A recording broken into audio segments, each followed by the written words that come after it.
کوشش کریں گے کہ آج اس کو سم اپ کریں، تاکہ ہم آگے دوسری جو ایسی برائیاں ہیں جو قوموں کے اندر پھیل جاتی ہیں، پیدا ہو جاتی ہیں اور انہیں زوال نصیب ہوتا ہے، انہیں ترقی اور انہیں بلندی جو ہے وہ دنیا میں حاصل نہیں ہو سکتی۔ تو آج کی گفتگو کو بڑھانے کے لیے میں نے قرآن مجید کی سورہ البقرہ سے آپ کے سامنے 2 آیات تلاوت کی ہیں۔ ایک آیت نمبر 168 ہے اور دوسری 169 ہے۔ یہ 2 آیات آپ کے سامنے تلاوت کی ہیں، اور یہ باتیں یا یہ خطبات جو میں آپ کے سامنے رکھ رہا ہوں، ان کی ایک ترتیب ہوتی ہے۔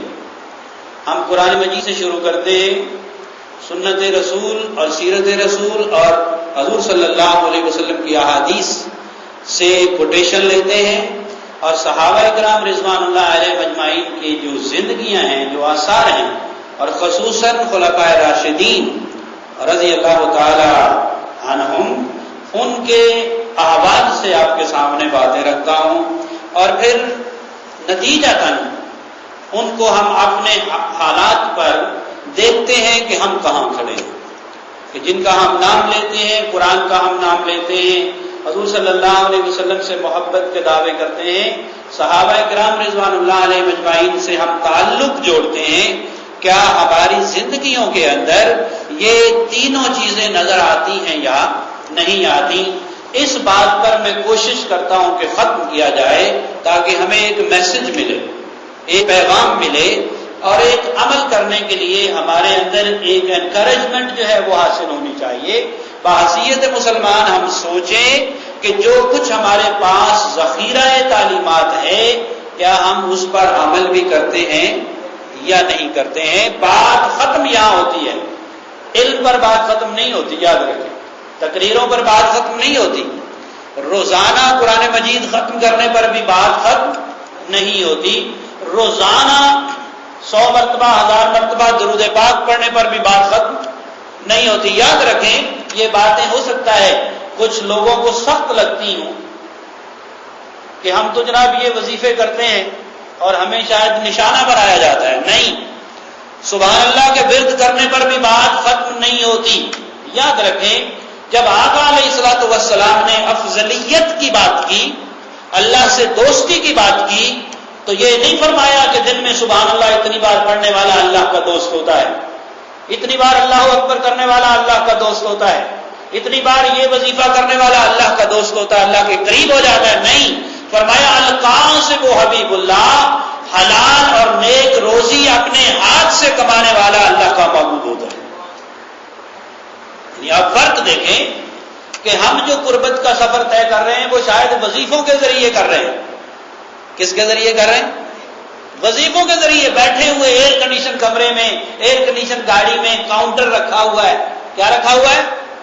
کاؤنٹر رکھا ہوا ہے، پڑھے جا رہے ہیں، کسی کو راستہ نہیں دیتے، ایمبولینس کو راستہ نہیں دیتے، کسی کا خیال نہیں کرتے، ڈرائیونگ نہیں آتی، یہ ساری کام ہم سمجھتے ہیں کہ ہم جناب بڑا کام کر رہے ہیں، اللہ کے قریب جا رہے ہیں، لیکن رب یہ فرماتا ہے نہیں، میرے نبی کی سنت یہ ہے کہ آپ کسی کو تکلیف نہیں دیا کرتے تھے، خود اٹھ کر پانی پی لیا کرتے تھے۔ کیا کرتے تھے؟ شرم آتی تھی حضور صلی اللہ علیہ وسلم، چونکہ شرم و حیا کی بات ہو رہی ہے، حضرت عائشہ الصدیقہ رضی اللہ تعالیٰ عنہ فرماتی ہیں کہ حضور صلی اللہ علیہ وسلم اتنے شرمیلے تھے کہ کسی کو کام نہیں کہتے تھے، خود اٹھ کر اپنا کام کر لیتے تھے۔ کیا ہمارے اندر یہ کردار پایا جاتا ہے؟ گھروں کے اندر دیکھ لیں، ہمارا ملازم اگر گھر میں ہے رکھا ہوا، دن میں 12 گھنٹے میں جتنے وہ ہمارے کام کرتا ہے، اگر ہمیں کرنے پڑے تو کیا ہو ہمارا حال؟ ذہنی طور پر ہم بیمار ہو جائیں، مریض بن جائے، ایک کی بات سنتا ہے دوسرا تیار ہوتا ہے، دوسرے کی سنتا ہے تیسرا تیار ہوتا ہے، ایک کام ختم ہو جاتا ہے دوسرا کام تیار ہو جاتا ہے۔ لیکن حضور صلی اللہ علیہ وسلم کا یہ طرز عمل رہا اور صحابہ کی تربیت فرمائی۔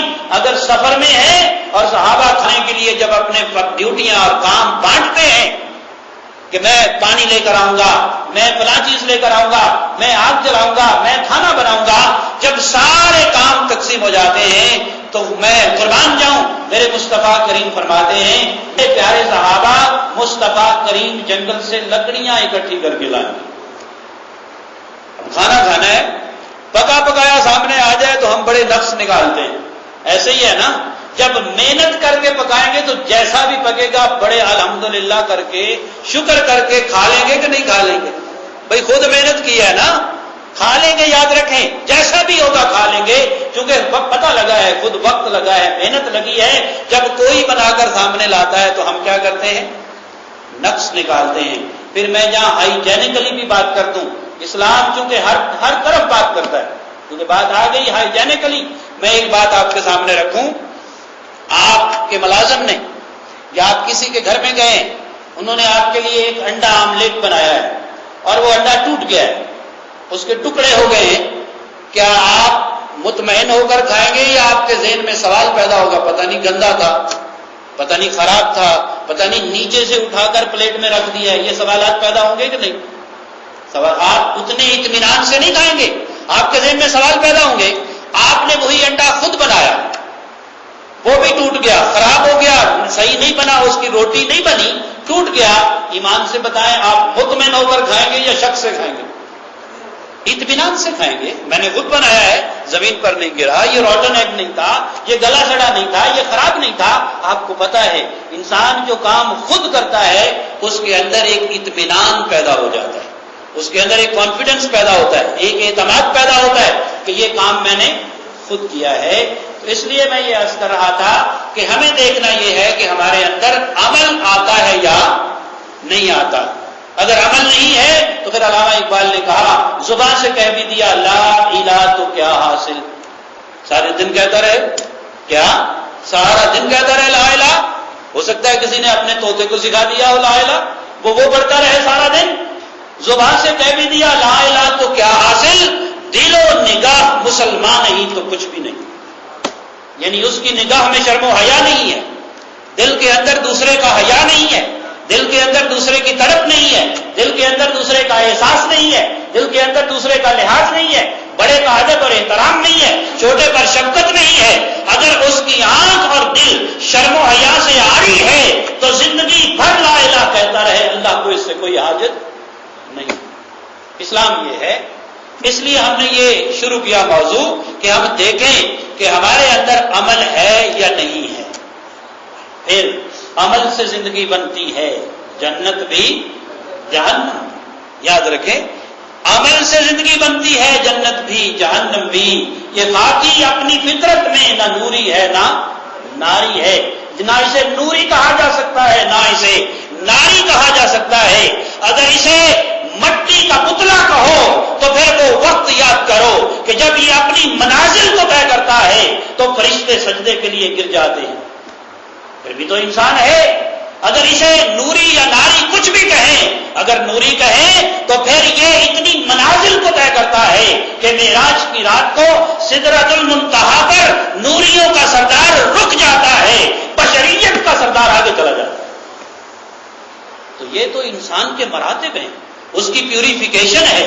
جتنی وہ اپنے نفس کو پاک کرتا چلا جاتا ہے اس کے اندر پاکیزگی اور طہارت آتی چلی جاتی ہے، یاد رکھیں اتنا ان کے اندر نکھار پیدا ہوتا جائے۔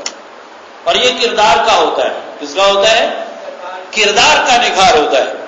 اس لیے میں نے یہ عرض کیا کہ ہم پہلے تو یہ دیکھیں مریض کے ٹھیک ہونے میں پہلا سٹیپ یہ ہوتا ہے کہ مریض اس بات کو مان لے کہ میں بیمار ہوں۔ کیا خیال ہے؟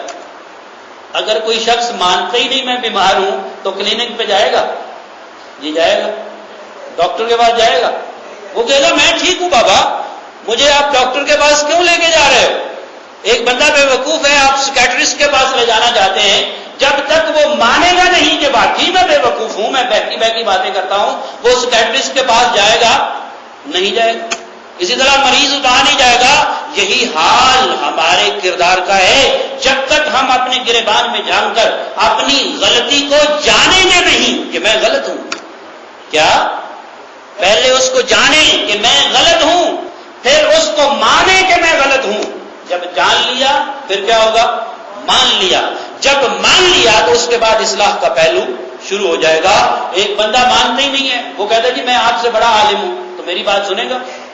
یہ سنے گا؟ نہیں سنے گا. وہ کہے گا جناب میں آپ سے بڑا عالم ہوں، آپ کی بات میں کیوں سنوں؟ میں آپ سے بڑا پیر ہوں، آپ کا مرید میں کیوں ہوں؟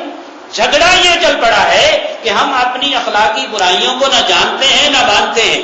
بچوں کو، کالج کے اسٹوڈنٹ کو جب کہہ دیا جائے کہ آپ اپنی 2-3 ویکنیسز یہاں لکھ دیں، بیان کر کے بتا دیں، انہیں کوئی ویکنیس نظر ہی نہیں آتی، اسے کوئی کمزوری، وہ کہتا میرے میں کمزوری ہے ہی نہیں.